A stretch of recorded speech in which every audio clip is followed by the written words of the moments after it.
Hey, everybody, welcome back to the show. Today I have my good friend Michael Pinter who's joining us, and he's had some experiences that happened over the past year, really kind of year to date, where he found he was really focused on um, getting too much on getting deals and why am I not getting deals right now instead of filling his funnel and kind of focus on the process, which is the one thing you can control. So today we're going to talk about kind of lessons learned from that standpoint.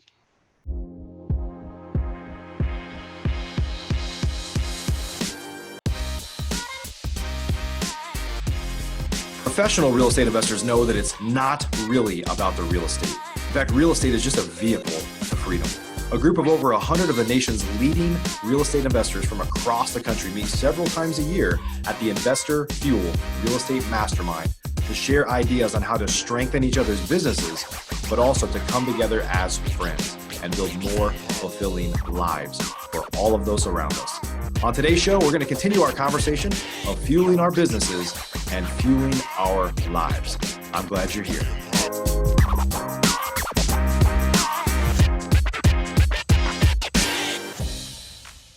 Michael, welcome to the show.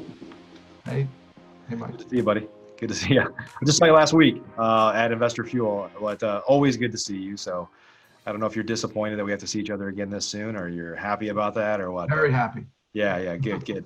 Well, by the way, always great seeing you. So, so it's interesting. We were talking before the show, and for folks that have been listening to me for a while, you probably hear that we usually just have some dialogue about our topic right before we record the show, because I like to talk about things that are top of mind, things you're passionate about, recent lessons learned, things like that. And one of the things that you shared is that really what you've gone through over the first half of the year this year, which was probably focusing on things that you can't really control right now, and that impacted your business. And so I'm excited to talk about that. Maybe before we jump into that, tell us a little bit about your background and how you got into real estate investing in the first place. Sure. So I worked in the mortgage business for 17 years for the same company from 1997 till 2013.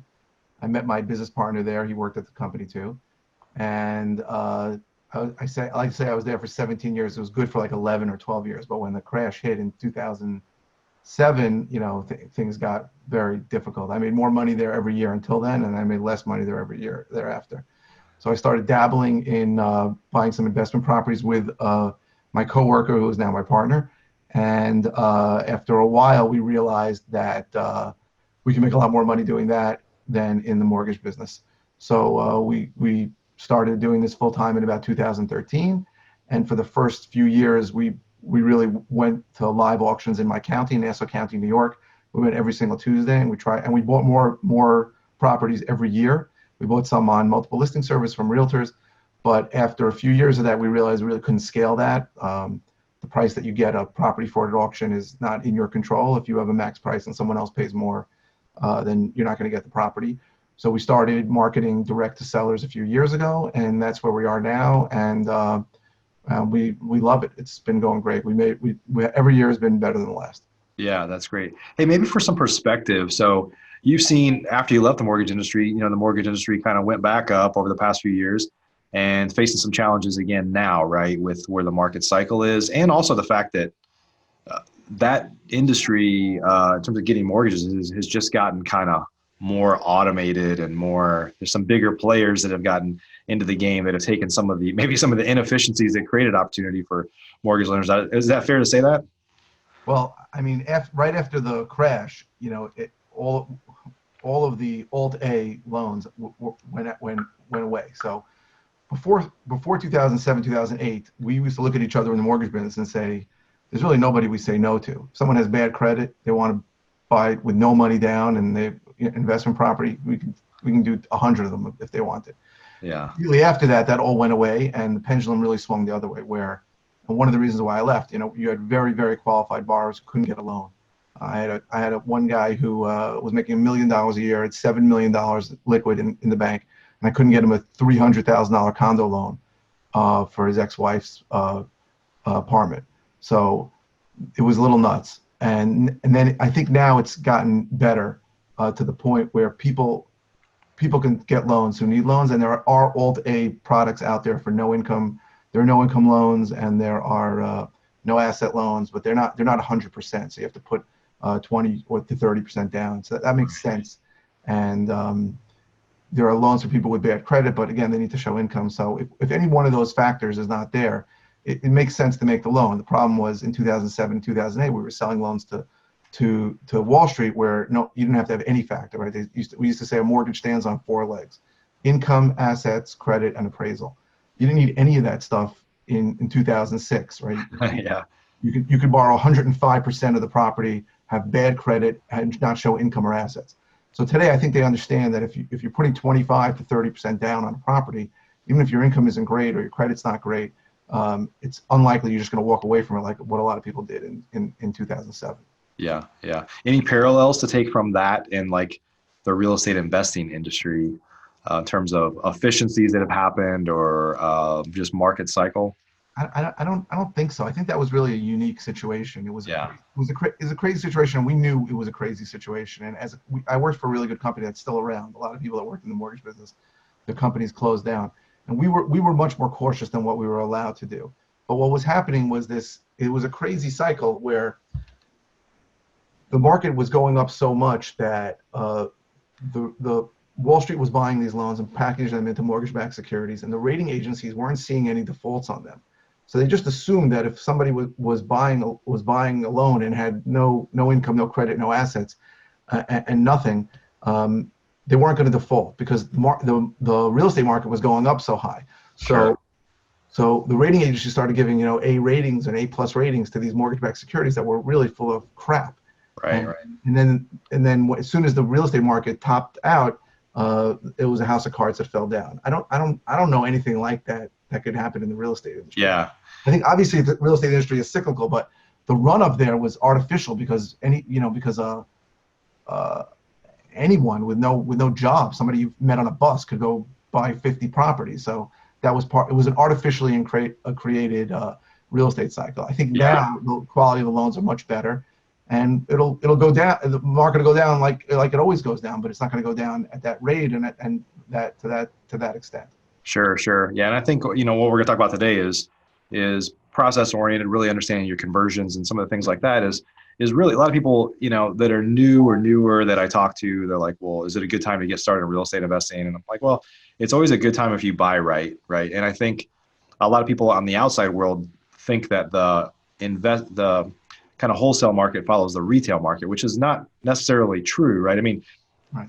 A lot of what drives the wholesale market for us when you're marketing direct to seller is bad things that happen in life: death, divorce, inheritance, like problem rentals, problem tenants, all those things. And those things don't follow any market cycles. That's just life, right? Right. I like to say we're problem solvers, right? Yeah. Where we can solve some problem that they have related to the Yeah. And the type of problems that we solve are not going to end, right. Unfortunately. So The one thing I am seeing, though, we're doing a lot of wholetailing, and you heard that a lot at Investor Fuel. So yeah.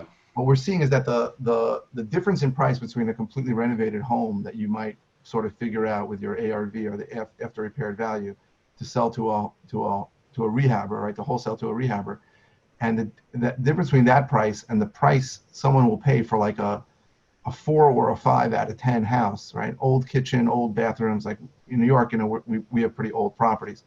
That difference is getting narrower. So what we're seeing when we look at properties, sometimes when we price them out, where we used to only look at the ARV and start figuring out percentages of where we could either rehab it or sell it to another rehabber, is we're looking at it, how about this house as is, or with very little work, like just clean it out and maybe sell it retail. So we just bought 3 properties to wholesale, and I think the recent run up, it's been like 10 or 12 years where the market's gone up, has left some people in a situation where they're pretty desperate to buy, and they'll pay a decent amount for a house that's not so great. So Sure. the fact that that's changing is allowing us to buy properties at numbers where we can't possibly sell them to another rehabber, but we can sell them to a retail buyer and still make money. Yep. I love that wholesale model. So let's talk about kind of some of the lessons that you learned. We were talking about this before I hit the record button today. We were talking about some of your lessons learned over the first half of the year and how you've shifted your focus. So maybe kind of tell us a little bit about what happened and what you're doing differently now. So as I said, we made more money every year doing this. So last year we had a pretty good year, and we shifted some of our marketing to different mail. We were using like a done-for-you mail house last year, and we realized it wasn't good for us because we weren't able to get the list and actually market to the list in different ways, which we wanted to do. We wanted to call them, RVM, send them RVMs, and text them. And this Done For You Mailhouse was keep providing us not providing us the leads, but just sending it out for us. So we shifted, and what happened is that was a lag. So the first quarter was pretty slow, and it was disappointing, where we didn't look like we were going to have a good quarter. Where we had a great quarter the last quarter of last year, and then the second quarter the same thing was going on. What I was doing is really focusing on where's the money, where aren't these deals closing, and recently, a few months ago, I realized that I can't control that. There are only certain things I can control. So what I can control in the pipeline is I can turn the spigot on and try and get more leads. I can control how many appointments we go on if the leads are being managed right. And when I go there, and I can control how many offers I was making. So when I started breaking down from previous numbers, what those numbers were, I realized I wasn't making offers on every house I was going to, which is a terrible habit.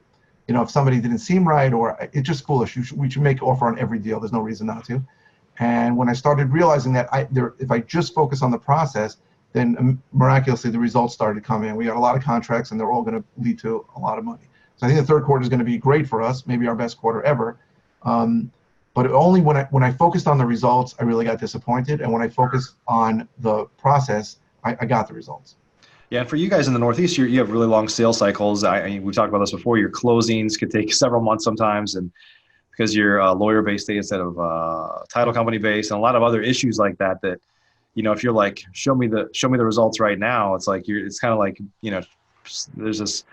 I would totally screw this parable up with this parable about slapping a pig and trying to make it sing. Like it's just not going to happen. So something along those lines. But yeah, that's effectively what you were doing, right? Is like, I want to see these results now. And it's like, well, what does your pipeline look like? Because you can't just flip a switch and make things happen today. You can make sure that your machine is operating perfectly, right? Right. For us, I think it takes between 8 to 10 months between when we spend money on marketing and when we finally see the results of that. Wow. So that's scary, because you can spend money on something for 8-9 months and yeah, not right.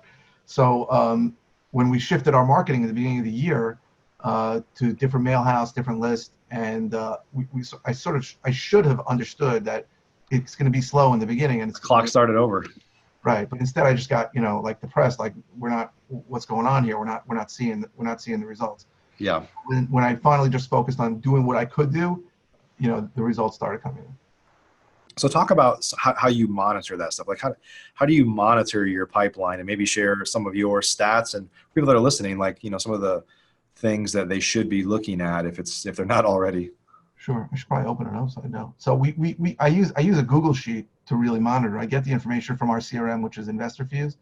But we average, it's about 20 leads for us to get a deal, right? And our average cost per lead is around between $300 and $400, depending on the channel. It's expensive. Yep. In New York, but we average almost $30,000 a deal. So our cost per contract, it looks like, is about between $5,000 and $6,000. But I'll trade $5,000 or $6,000 for $30,000 any day. Right. But I track everything. So leads per contract and offers per contract. So we really need to make about 5 offers to get a contract. So and so how many offers do I need? Yeah. So that's what we need to do. So I need to be making offers. If I'm not making offers, we're not going to get deals. So I got to be constantly making offers. Sometimes even calling up older leads, and reiterating the offer or seeing where they stand. So we have to constantly work the pipeline and making sure that we're doing what we can.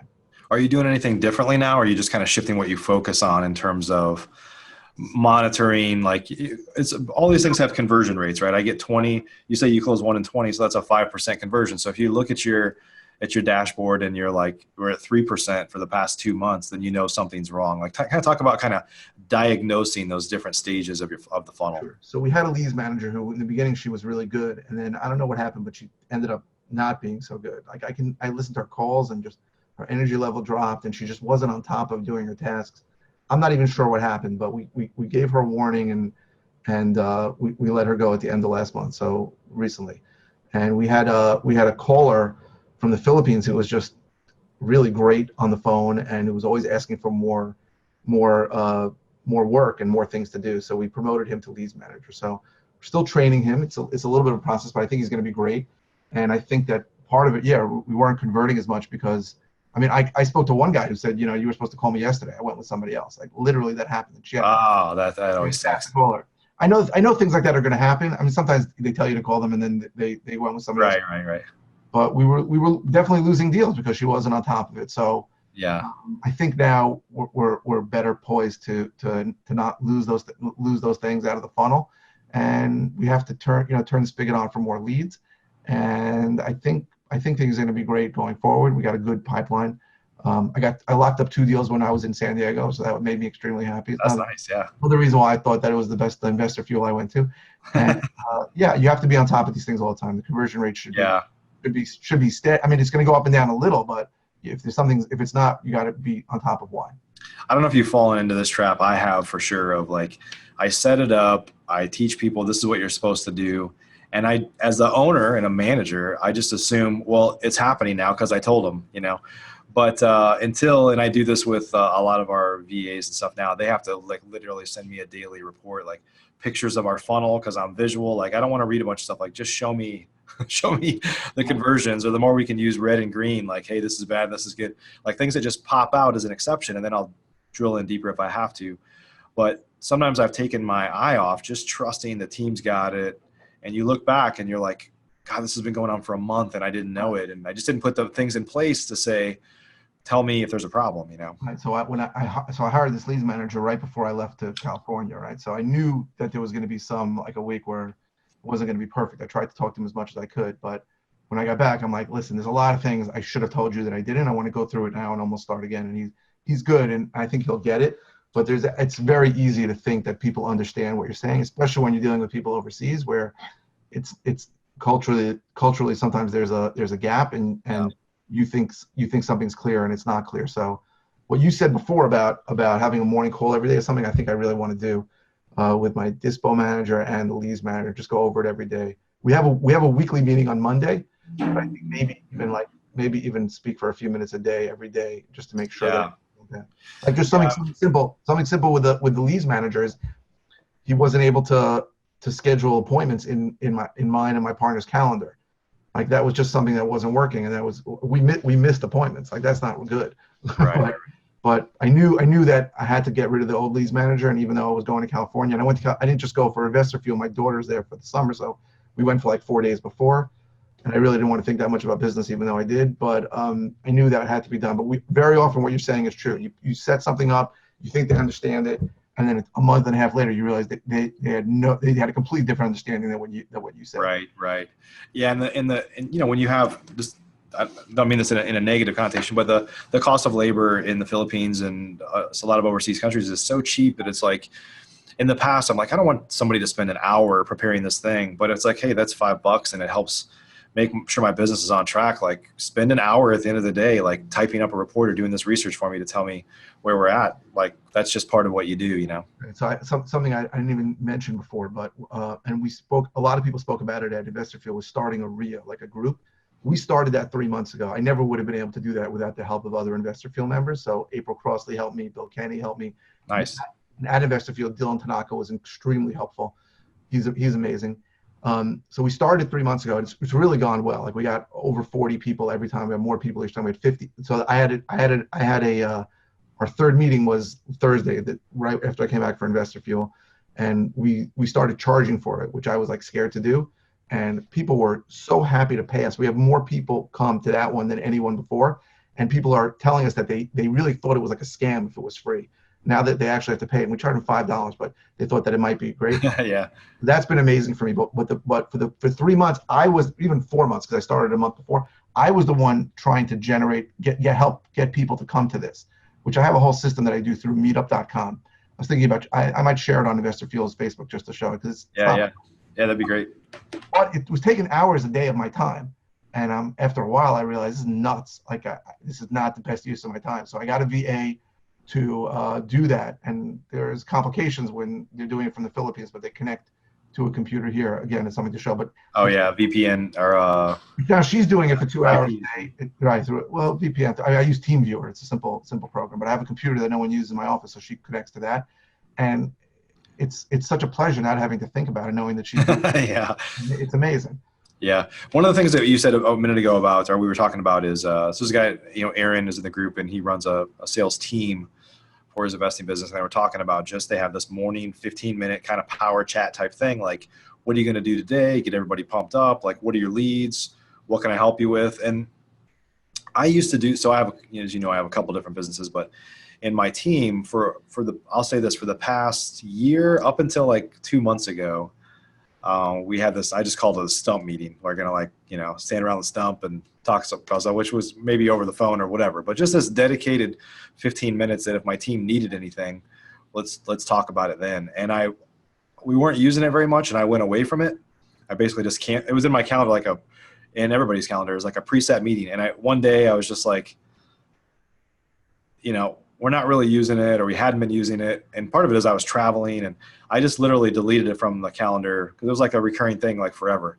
Deleted it, and we stopped having it. And then I noticed, I just literally told Hannah on my team, Hannah, that we're going to start doing that again. Because what happens is I'm getting peppered all day long now with like, hey, what do you think about this or these things? And I was like, the time it takes to banter all day long for like little things is far more than let's just set aside 15 minutes. Like, if you have a bunch of little questions for me that are not urgent, save them till tomorrow's 15-minute power chat, and let's make some quick decisions and knock it out. And so I think as a business owner, I mean, we all want businesses that just operate without us and all this stuff, but the reality is that's just not realistic. And so it's really just another version of time blocking, right? Like, my team has questions, they need things. Let's set aside this small time in the morning to knock it out. If you don't have anything to talk about, then it'll be 5 minutes instead of 15 minutes, right? I think it's great. I'd rather do that. I mean, we have the weekly meetings, and I feel like I think the shorter the time period in between meetings you have, the better off you are. Yeah. If there's an issue, you don't want it to sit for a week. Right. If it sits for a day, it's probably not a big deal. Right. So I think I'm going to start that.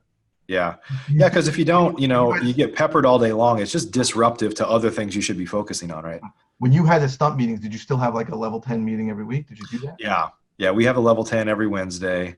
And then this was like Monday, Thursday, Friday, or something like that, where it's just a quick call. I mean, the truth is we could do better with, it was kind of intended to be that way, but sometimes I wasn't available, even though it was on the calendar or whatever. But I think it's just that commitment to like really kind of displaying to the team of like, I'm here, like, don't, and I do it too. Like we've gotten better with the level 10. Once we went through the level 10, the EOS implementation stuff about 18 months ago, but several of my team members, like, we all like to talk, and we like to talk to each other. And so there's all day long, there's like, hey, you have a second? Or hey, can I bother you for a second? And you just start to realize like, man, how much time a day are we spending with these hallway conversations? Right. And we're all the type that like, we have a quick question, but somehow it turns into like a 10-minute conversation about what are you going to do this weekend or whatever. And it's like, it's just disruptive. And it's not that I don't like working with people that I'm around or care about them as individuals, but it's not efficient from a business standpoint. But did you find that there was less to talk about at a level 10 meting, or because you had just had a stump meeting? The reason it's not, because we follow a very specific schedule, like, and if we're going to talk about this for 5 minutes, and if we go over, we're like, hey, let's move on. That's the one thing that we've allowed to be structured. Everything else is. Right. My level 10 meeting isn't that structured. I don't have that much to talk about, but I think it's still worth doing. If there's an issue that someone has to, that we got to talk about, it's good to talk about. But I think I should have a meeting every day. Maybe, I mean, for me, it'll probably only be 5 minutes. It's only 4 of us. Yeah. I think especially if people are running sales teams too, or you have even one salesperson, but, better with multiple. The truth is in my experience with salespeople, they're competitive by nature. And so if they hear that somebody else has got something awesome going on, they're going to level up. They just like, oh man, I want some of what he's got. Right. It's just, It's just kind of getting everybody pumped. It's an opportunity to pump up your team too. So it's one of those things that I won't say necessarily. It's more like do as I say, not as I do type stuff. Cause even as I'm talking about it here, I'm like not necessarily saying that I'm doing what I should be doing, but at least I'm reflecting on the fact that we need to do it. I think I should institute it. Maybe even if it's twice a week, if I'm a level 10s on Mondays, maybe I would have a stump meeting on Wednesday and Friday, that kind of thing. Yeah. If we could shift gears a little bit, like one of the things that you talked about is your meetup group. You just started this. There's several people that are Investor Fuel members that have meetup groups, and they do it for different reasons. Some of them it's to lend to investors. Some of it is to borrow from investors. Some of it it's to do deals. And so there's a lot of opportunities inside of communities that you build to impact your business. Like the real business isn't the meetup group. You probably, in fact, often lose money on that, but it's from that platform, from that community. It could be, some of it could be, it brings joy to you to teach other people. Some of it could be to get more deals or things that benefit your business. Maybe talk a little bit about I know it's still early, but some of why you're doing it and what the benefits are so far. So, well, we really approached it from giving. We want to give. We want to help people. We believe that most of the help that's out there online, and we actually, one of the free resources that we talk about every RIA is that Flip Nerd podcast. Oh, nice. Thank you. We feel that it's different in New York, and people need help in New York, and a lot of people who are getting their information online are sort of getting information that applies to most of the country besides New York. Okay, yeah. Approach it. We as giving. We just want to help. We want to show you what and we invite anybody to come to our office. We probably had 24 people come to our office and sort of guide them on how to start. That was the approach. We knew in the back of our minds that it would help us establish ourselves as leaders in the area. And a guy who came to the first meeting already sent us a deal. Now, this is a deal that he didn't even know if it was a deal. And if it was a deal, he wouldn't know what to do with it. And we locked it up, and it's going to be a $40,000 wholesale deal that we're going to split with him. So he's going to make $20,000 that I don't think he had any possible way of making before. We're going to make $20,000 that I know we'd have no possible way to make before, because we had no idea what the lead was. So I believe it's something that when you approach it from a giving standpoint and just trying to help, it comes back. So for us, it's been amazing. I've had people like on the verge of tears saying that they didn't know where to start and they didn't know what to do. And, and I know from their questions, they come to me and say, I need an investor friendly title company. In New York, title company doesn't even do the closing. An attorney does the closing. So right. I know from their questions that they're getting information from other places. So we're here to help. And like I invite everybody that comes to the RIA to come to our office. You can see our board with our, with the properties we're working on. We're actually, and then in a week from today, so Thursday, the 22nd, because a lot of people asked for it, we're going to actually bring them to 2 properties that we're working on.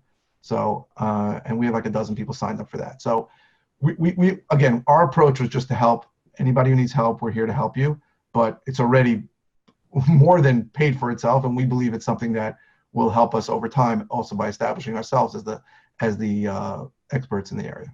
Yeah, that's great. And I believe in communities and networks. So, I mean, that's pretty much everything I do now is there's so many things that you don't know what can come of it until you get into it. I mean, there's so many opportunities that'll come your way if you're building a community that's a safe place for people to share ideas and you truthfully have their best interest in mind. But like you said, you're doing a deal with this person. It's good for them. It's good for you. I mean, I think it's great. There's nothing wrong with making money in the process, right? It's like you have to create win-win solutions, and nobody cares. This is as much win-win as you can imagine. Like I said, right. there isn't a chance that this guy would have made a dime off this if he didn't come to our RIA. Yeah. And there isn't a chance we would have made a dime off it if we didn't know him from the RIA. So yeah, it's great. And I'll say it again. I never ever would have started it without Investor Fuel members' help. They were incredibly helpful, and I was terrified. I was terrified even at it that no one was going to show up. So right. Talk about and the encouragement of Bill and April and Dylan was, they just said, just do it. Yeah. Right. That's great. There really was a need for it because there are a lot of RIAs we're in New York, so there's a ton of RIAs, but almost all of them are real expensive. Like they charge $50 a person, and very often they're run by somebody who's trying to sell coaching. So we just represented ourselves as we're free because we were free for the first 2 RIAs, and now we're $5, which is a lot cheaper than other ones. And we're not selling you anything. We'll give you coaching for free. You come to our office, we'll coach you, we'll help you. So I think a lot of people were really, really attracted to that. Yeah, that's awesome. So Michael, you've been, obviously we're on the vein of being a giver here, and you were at Investor Fuel with us last week, and thanks for all that you share there and all that you do there. You've been a member of the group for a little bit over about a year now, right? Yeah. And so maybe you could share your thoughts on just, last week, some of the experiences that maybe you have at Investor Fuel, and maybe just a general kind of testimonial on the group. So first, in general, I'm not even sure if I'd still be in business if it wasn't for Investor Fuel. And I sort of was thinking about it really deeply about what Investor Fuel means to me. So I really think there's three main things that you get out of it. The first is seeing what's possible, right? When you talk to people who have done things that I'm certain I would have said a lot of the things they've done are impossible. The way some people built a business and then took themselves out of the business and hired a COO, like I didn't even think that was humanly possible. So finding out that people can really do deals and that the system works is a huge thing for your mindset. If you don't believe it works, it's not going to work. A lot of people don't get into this business because they almost don't, they can't fathom it. So seeing what's possible was a big deal for me. The second thing is talking to people who are going through the same problems that you have is incredibly therapeutic, right? You know, when I went to the Investor Fuel in May, you know, a lot of people were struggling in the beginning of the year, and we were struggling too. And just hearing that was incredibly comforting. And the third thing is finding solutions to some of your problems. So a lot of people were saying at the May meeting that, you know, PPC wasn't working for them, and PPC wasn't working for us. And we were spending like $8,000 a month on pay-per-click. And, you know, we fell into that trap of sunk costs. Our provider got us to pay for a year in advance for the management. So we were 6 months in, and my partner's like, oh, we already paid for it. And I'm like, we cannot make a decision based on sunk cost. That money is gone. If we can take the $8,000 and spend it in another lead channel that's going to bring more money, we can't look back on what we spent. And without a doubt, the May meeting convinced me we got to cut loose, and we cut back significantly on our pay-per-click. So hearing that from other people was incredibly helpful. And just hearing people who've been through similar problems where they hired somebody and it wasn't great and they got rid of them, like hearing that was incredibly helpful. But the fourth thing really is that having a community when you're not at the quarterly meetings, where you can throw something on Facebook group or call someone, which is what I did before I started the RIA, I mean, I couldn't put a price on it. I never would have started the RIA if I couldn't speak to April and Bill and Dylan. Never. And it wouldn't be as good as it was in a million years if I couldn't speak to people like them. So if I wasn't a member, I never would have started the RIA. And when things got tough, I probably wouldn't have stuck it out. I might be working another job if it wasn't for Investor Fuel, because just having that community of people to speak to and listening to their problems and listening to solutions to the problems was just invaluable to me. That's awesome. I'd say there's probably two things that would surprise most people, and that is we do have our main meetings are every quarter, but probably most people are surprised to learn that how much effort and emphasis we put on being a community year round, like even in between meetings and all that, right? Which you just kind of alluded to. And then I think a lot of people are probably surprised that we don't just, it's like social media, people just always show the good side. Like we try to put as much focus on the negative side and the bad side, not negative, but like share your mistakes. Like, you know, there was a guy here at the last meeting that is buried in a bunch of bad inventory, and he's got it financed with hard money. He's like costing him just insane amounts of money. And we're like, don't hide, like, let's dig that out, you know? And now I'm having regular conversations with him. Like, let's review this. Let's go through, let's get rid of that stinky produce. Like, this isn't about just celebrating the good times. I mean, as business owners, anybody that can be an Investor Fuel has had some level of success already. But also to get to that point, you've had to dredge through a bunch of crap. There's no doubt. Like, we've all had ups and downs, right? And probably more downs, not more downs than ups, but stuff that could have thrown us out of the game and we chose not to. And so, like, let's work through that, because those failures or those mistakes or those challenges, that's what makes us better business people. That's what makes us better in every aspect of our life, is like the lessons learned from that, right? Sure. I mean, somebody recently said to me, and I posted it on YouTube, the only difference between you and somebody more successful than you is that they failed a lot more than you, like a lot. Right. More. And they didn't give up. Right. We all think that people who are successful were instantly successful. They had some advantage over us, that they were smarter, they got some break. But really, it's just that they were willing to fail a lot more than you, and learn from it, and not give up. Yeah, yeah. So, Michael, if folks want to learn more about you or what's going on, or maybe you could even share your meetup name or link, share some ways that they can get a hold of you, so we can add some links on the page. Sure. So I'm available on Facebook. Our name of the company is LMPK Properties. You can find me on Facebook as Michael Pinter. The name of the RIA you can find on meetup.com is Nassau County RIA, REIA. And I post on Facebook. I post on YouTube almost every day a video called Flipping and Wholesaling in New York. So that's a YouTube channel. You can subscribe to that. Awesome. I'm trying to write this down ferociously here. Okay. Awesome, buddy. Hey, thanks for sharing that with us. Thanks for sharing your lessons learned. I mean, that's a perfect example we just talked about is like, let's talk about what didn't work. I mean, it's so much easier to learn from other people's mistakes or failures. All right. And I think when listening to you and when we kind of banter a little bit, that's how I learn. I go to Investor Fuel. It's my meeting, right? But I don't know everything. I learned so much there from other members because we're open to talking about not just what's working, but what's not working. And it just kind of lifts all boats, right? For sure. Finding out what's not working. Like I said, it's really therapeutic when someone gets up for a hot seat presentation and says the same problem you're going through. And you feel like, wow, I'm not the only, it's not me, right? Just right. Something's going on. Something could be going on in the industry or with Google or something and it's happening to them too. Yep. Awesome. Well, hey, thanks again for being with us today, Michael. Thank you very much, Mike. And everybody else that's listening, thanks for joining us today. If you haven't subscribed yet to the Investor Fuel podcast, Investor Fuel show, you can listen to us on iTunes, Stitcher Radio, Google Play, a whole bunch of other syndicated places. Of course, you can watch the videos on iTunes, and you can see all of our shows by visiting investorfuel.com. So appreciate you a ton. We'll see you on the next show. Are you an active real estate investor? If so, and you want to latch on to the power of surrounding yourself with over 100 of the nation's leading real estate investors, all committed to building stronger businesses and living richer, fuller lives, you should jump on a call with us to learn more about Investor Fuel. Simply visit investorfuel.com to get started.